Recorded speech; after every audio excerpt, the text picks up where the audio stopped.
વડોદરાના માંજલપુર સીતાબાગ મેદાનમાંથી પોણા 8 લાખ રૂપિયા ડ્રગ્સ સાથે કેરિયર ઝડપવાને મામલે તપાસનો ધમધમાટ ચાલી રહ્યો છે. તો પોલીસે આરોપી સબ્બીર મંસૂરીને કોર્ટમાં રજૂ કર્યો હતો અને કોર્ટે તેના 4 દિવસના રિમાન્ડ મંજૂર કર્યા છે અને ડ્રગ્સ સપ્લાય કરનાર અને લેવા આવનારની શોધખોળ શરૂ કરી છે. તો ડ્રગ્સ સપ્લાયરને શોધવા માટે એસઓજીની એક ટીમ મધ્યપ્રદેશ રવાના થશે.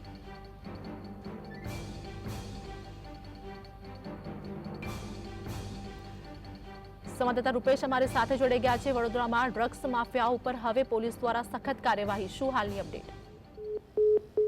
વડોદરામાં છે પોલીસ વિભાગે કમર કસી છે અને નશીલા પદાર્થો વેચનારની સામે લાલાક કરી છે.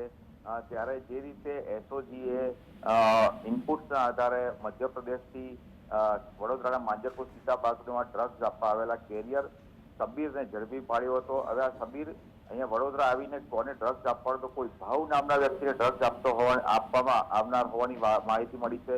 પોલીસ એ તરફ પણ દિશામાં તપાસ હાથ ધરી રહી છે. બીજી તરફ ટીમ જે છે મધ્યપ્રદેશ પણ જશે, કારણ કે મધ્યપ્રદેશથી આ સબીરને કોને આ પ્રકારનું ડ્રગ્સ આપ્યું હતું અને કોને કેટલા રૂપિયા સબીરને આના માટે ચૂકવાયા હતા, કોને ગાડીની વ્યવસ્થા કરી હતી, જે વાહનમાં આવ્યો હતો એ વાહનની વ્યવસ્થા, ટિકિટ કોને આપી, એટલે તમામ પાસાઓની તપાસ હાથ કરવાની હોય. એક ટીમ મધ્યપ્રદેશ જશે અને વડોદરાની જે પોલીસ છે બીજી ટીમ વડોદરામાં તપાસ હાથ કરશે. કોર્ટમાં રજૂ કરીને 10 દિવસના રિમાન્ડ માંગ્યા હતા. નામદાર કોર્ટ સાહેબે આરોપી સબીરના 4 દિવસના રિમાન્ડ મંજૂર કર્યા છે. જી આભાર રૂપેશ માહિતી બદલ.